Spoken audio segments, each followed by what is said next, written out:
বিদ্যাদেবী সরস্বতী প্রতি বছর রাজ্যের প্রায় সমস্ত শিক্ষা প্রতিষ্ঠানে শুধু নয়, বাড়িঘর, অফিস, আদালতেও বিদ্যাদেবীর আরাধনা হয়ে থাকে নিয়ম নিষ্ঠার সঙ্গে।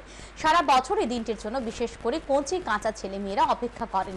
পূজার দিনে মেয়েরা শাড়ি পরে, ছেলেরা পাঞ্জাবি পরে নিজ নিজ প্রতিষ্ঠানে যান বন্ধু বান্ধবের সঙ্গে। দিনভর পূজা শেষে আনন্দে গা ভাসান। পূজার আগের দিন স্কুল কলেজে চলে মণ্ডপ তৈরির পাশাপাশি প্রতিমা আনা বাজার করা থেকে সবকিছু। পূজার আগের দিন থেকে ছেলে মেয়েরা আনন্দে মেতে ওঠেন। মঙ্গলবার এই দৃশ্য দেখা গেল শহর আগরতলায়।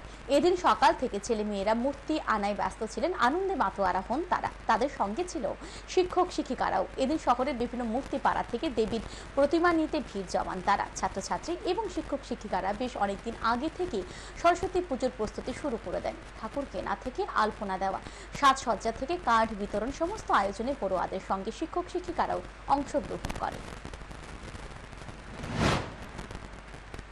কালকে আমাদের প্রথমত সকালবেলা মা বাগদেবীর আরাধনা হবে। ঢাক ঢোল পিটিয়ে মাকে সুন্দর করে আহ্বান জানানো হবে। তারপর 4,000-এর বেশি ভক্তদের জন্য আমাদের স্কুলের প্রসাদের জন্য প্রসাদের ব্যবস্থা করা হয়েছে। ৭০তম বর্ষে পদার্পণ করলো, কি কি অনুষ্ঠান রয়েছে কালকে? প্রতি বছরের মতো এবছরও আমরা সব ঐতিহ্য মেনে আমাদের পুজো পার্বণ ইত্যাদি অনুষ্ঠানের জন্য প্রস্তুত। আজকে আমরা দেবীকে নিয়ে আমাদের এখানে আরাধনা করব।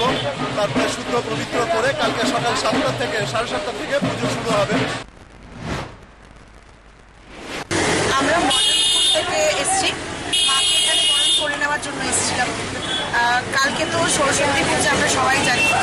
ছাত্রছাত্রীদের মধ্যে খুবই একটি উৎফুল্লতার একটি চিত্র আমরা দেখতে পাচ্ছি। সাথে আমরা শিক্ষক শিক্ষিকারা তো খুবই উৎসুক মাকে বরণ করে